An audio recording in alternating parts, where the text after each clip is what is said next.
Hey there folks, welcome to Spectrum Pulse. We talk about music, art, and culture.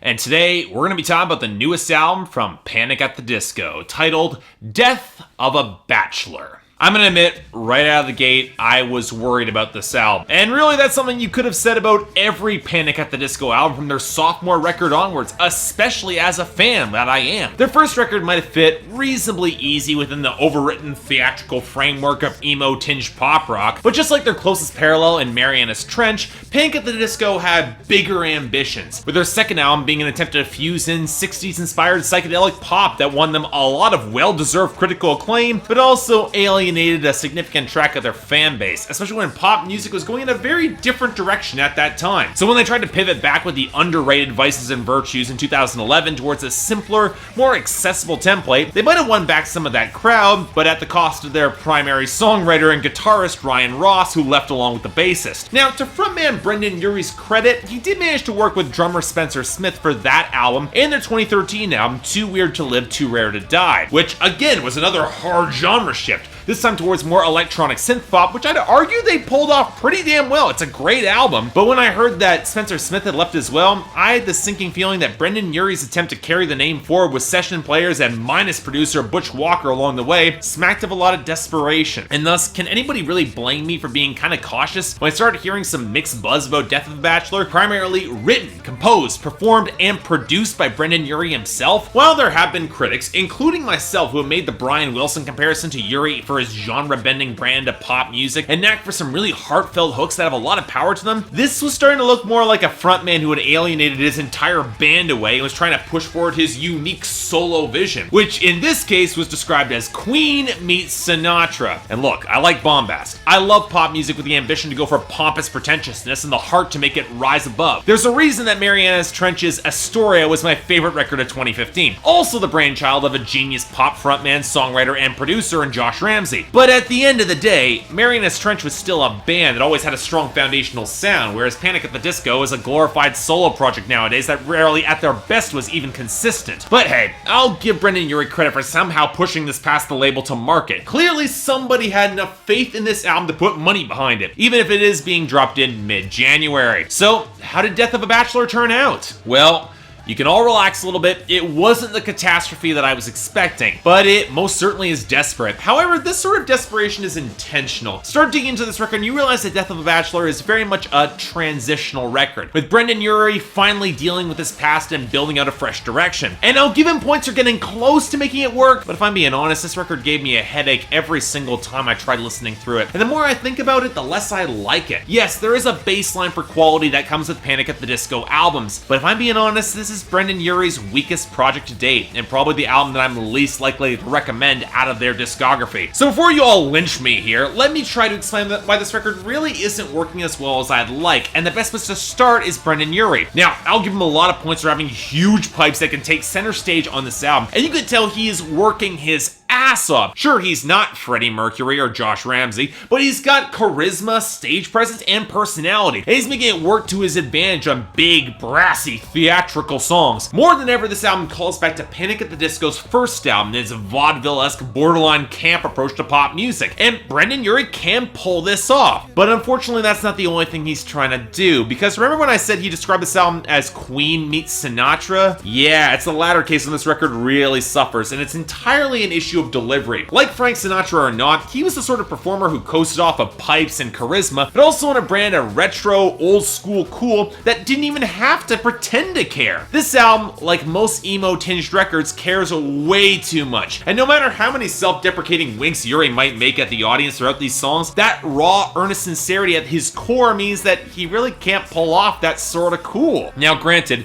the instrumentation and production really don't help. I'm trying to find the best way to describe it. Panic! At the Disco albums have always been kind of messy on this front, but Death of the Bachelor has more lurching tonal shifts than ever before, from a stab at gospel swell on Hallelujah to overblown gothic camp on Emperor's New Clothes, to the title track that's trying to blend in modern snap percussion with smooth jazz horns, to the outright swing number of Crazy Equals Genius. And sure, these moments are unique, you're not gonna forget this album anytime soon, but how well they're executed is a very different story, and a big issue is the production. I'm not gonna mince words, I'm not a fan of the production on these tracks at all, mostly because in their haste to go for bombast and excess, the foundation is severely neglected, with the bass lines and the kick drums being drowned out in blasts of horns, multi-tracking, and cymbals, to the point where even the guitars themselves are rarely given any chance to drive any of the groove. And that's one reason why these tracks feel so damn busy and overstuffed with synth fragments and staccato piano lines and pitch-shifted vocals that just get on my nerves, as the jarring tonal shifts means that this record rarely builds any sense of flow. And that's not even saying that there aren't moments that I like, even though the Rock Lobster sample on Don't Threaten Me with a Good Time is a pretty clear imitation of what Fall Out Boy did with Uma Thurman with the Munsters theme. It's a damn great surf rock lick that fits the unhinged party of the song. I like that. And I like Crazy Equals Genius as a swing number, and LA Devotee is the one song that might have come from the same creative DNA as Vices and Virtues, even if the key change at the end doesn't quite hit as hard as I would like. And then there's the darker vibe of House of Memories with the trumpet and the piano and the warping synth line. There's more depth to that song instrumentally and in the production. It takes its time a little bit better. And that leads to the other thing, in that for as overstuffed as this album is, you'd think that it would slow down and spread things out a little bit more. But with the exception of the title track and the final song Impossible Year, which we'll get back to, this album doesn't really take a breath, which means that even its short running time can get kind of tough to get through. It's just full force the entire way through. But look, what so many people come to Panic at the Disco is the lyrics and the theme. So what do we get out of Death of a Bachelor? Well,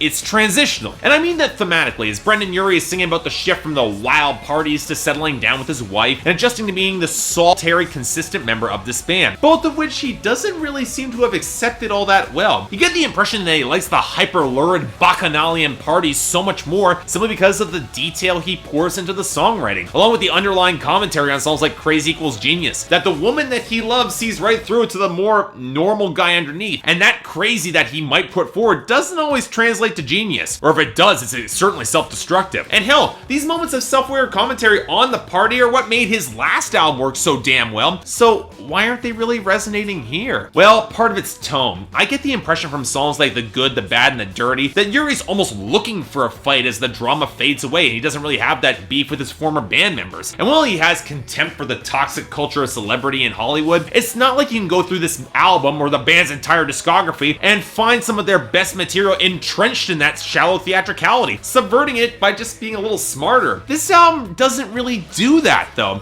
For as much as I like LA Devotee for having a really good instrumental sound, it's more accusatory than anything, which doesn't ring as all that well given their entire last album commenting on the celebrity vibe and that party vibe of Las Vegas. But then again, I get why it's here. Urie's looking at settling down and whether he or the legacy that he leaves behind will be worth remembering, and that party is part of that legacy. Like on the title track, or especially House of Memories or Golden Days, the latter of which has him literally going through old Polaroids of other rock stars who got married and settled down. And the framing, it does have nuance in showing how it'll ultimately be more fulfilling in his marriage and creatively rewarding working on his own as the Panic at the Disco moniker, but whether or not he'll miss that easier high, which makes the final song Impossible Year a really jarring shift. Now that's partially because the song isn't particularly melancholy, but is paired with lyrics implying that Urie's gone through a hell of a year and how there's no you and me anymore. And yes, I'm fairly certain he's not talking about his relationship, but about how he's the last member of his band. But it's a very morose turn for this record that instrumentally kind of sputters out and that song just kind of fades away and not particularly well. And yeah, I get that this album is more focused on dealing with that pain and insecurities than brushing them aside, but you get the impression by the last few songs that time has somewhat softened some of that pain, and he's come to something of a resolution, only for that to just go completely out the window on the very last song. It's a really jarring shift, and really,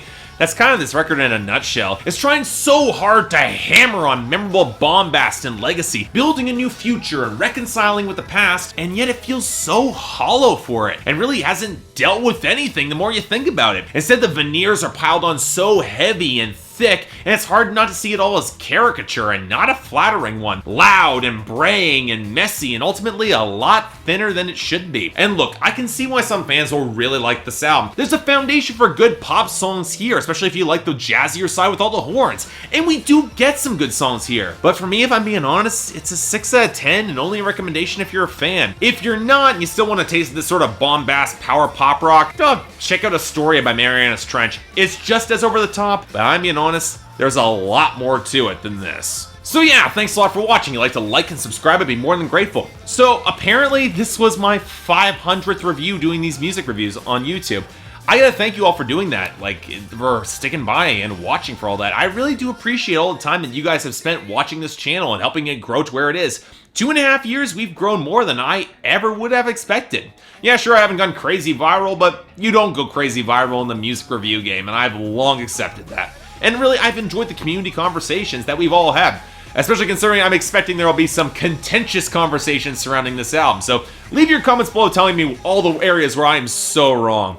But until then, I'm Mark, you're watching Spectrum Pulse. Let's cheers for another 500 more episodes, and I'll see you next time.